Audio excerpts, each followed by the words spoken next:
Jerry Darbyshire. Just talk firstly about your journey into disc golf. Tell us how you got into the game. Yeah, sure. I mean, about 3 years ago, I had some mates who thought that looked like a bit of fun. We had a course around the corner. Someone said his brother had done it before, so we looked up disc golf. We found Disc Golf Warehouse, and we went on down there and met Sean and set us up with a starter set. And I went out there and I bashed those discs around until they started rolling on me and thought, this doesn't work anymore. So I went and bought some more.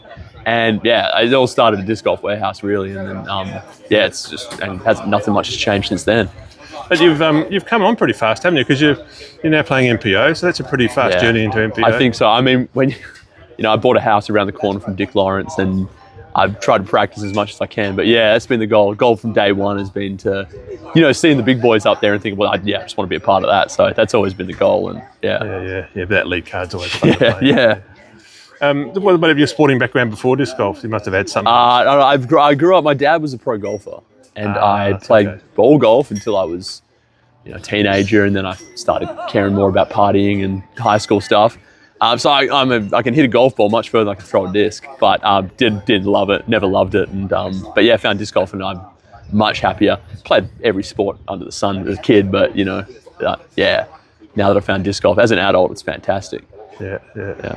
And you were tapped on the shoulder pretty early to be an organiser and a TD and that sort of stuff. How did you manage that? Most people evade that sort of thing pretty early on. I was, running around Dick Lawrence doing like the social round that we've got down in the Wednesday socials, and we were playing this back nine layout, and all the guys are saying, "Oh, this is good," like, but they were just using the U disc. They were just using the U disc normal layout. And I thought, wow, this is annoying. So I got on myself, became an ambassador for the course on U-Disc, went out and set it all up. And everyone said, oh, that was pretty good. How did you do that? And then all of a sudden, they asked me to be part of the committee for the club.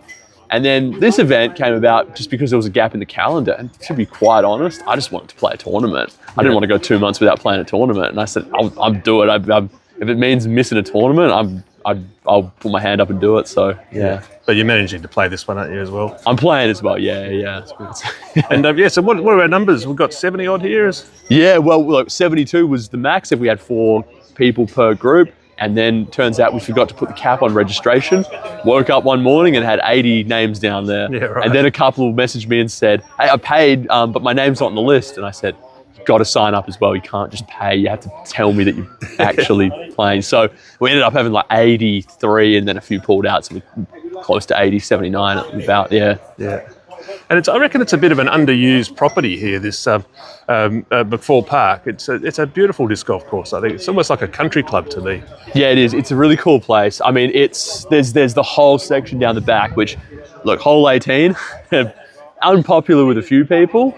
But being so multi-use, I guess we have to share it with the dogs and stuff. We can't have the whole thing. But once a year, use every spare corner we can get. It's fantastic, yeah.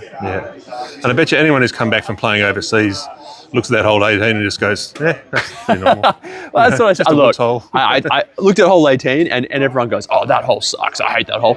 And I was like, man, I've never seen so many people out there practicing a hole 100 times because it's fun and it's challenging and it's cool. Like, it's the way disc golf should be. I like it. Yeah. Now, Joe, the other thing I noticed about you is that you're a pretty adventurous traveller. I always see your Facebook. You're in Kyrgyzstan or somewhere exotic. Do you take this with you there? I have. You know what? I in the last few years, I've travelled quite a bit overseas, and most places I go are places without disc golf courses. I mean, I've never been to Finland. I've never been to the US. So everywhere I go is always no disc golf, and I brought discs a couple of times thinking I might go in a field or something and throw it. Never quite get the chance, so I don't bother anymore, but I did. I brought a disc across with Nepal with me and never found a spot to throw it. Yeah. So maybe one day. Yeah. Hold on, I'm in the middle of an interview. Yeah. This is Claude, everyone. Yeah. Oh, sorry. Well, mate, thanks for your contribution. You've been someone who's really injected a lot into the sport in this short time with it. So, and good luck this afternoon in MPO. Thanks a lot. In the final. Hoping to bring some cash home. So we'll see. Nice one, mate. Cheers. Yeah.